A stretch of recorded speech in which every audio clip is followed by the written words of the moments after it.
What brings real happiness in life?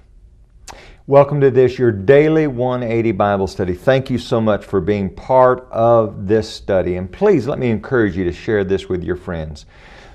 We've begun a study entitled The Joy of Faithfulness, Studies from 1 John. And we're seeking out from the book of 1 John, how do we find that real joy that's found in life? Well, you know, if you ask some people, they might suggest you need to go out in corrals or you need to do other things, seek after materialism. But it's really interesting when we look at the book of 1 John, one of the things we see is that we need to devote ourselves to righteous living. I want you to notice verse number 5. Here we're told something about the very nature of God. We're told this is the message which we have heard from Him and declare to you that God is light and in Him is no darkness at all.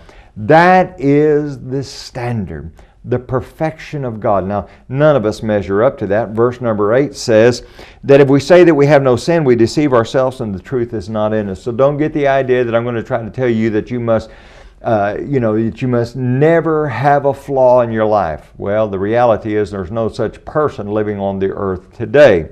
But notice verse number 6. If we say that we have fellowship with Him and walk in darkness, we lie and do not practice the truth. You see, the idea of walking is the pattern of your life. Do we all fall short and mess up? Absolutely. That's Romans chapter 3 and verse number 23. For we've all sinned and fall short of the glory of God. We don't measure up to His perfection. God is light and in Him is no darkness at all. Not the slightest little particle of darkness in God.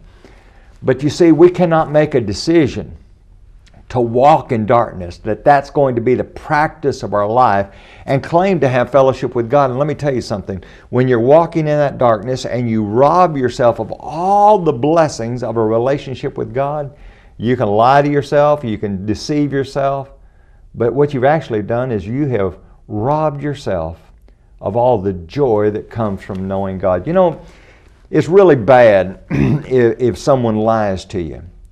But you know what's even worse than that? Is to lie to yourself. Get verse 8 again. If we say that we have no sin, we deceive ourselves and the truth is not in us. Real joy comes from a commitment to righteous living. Join us again tomorrow.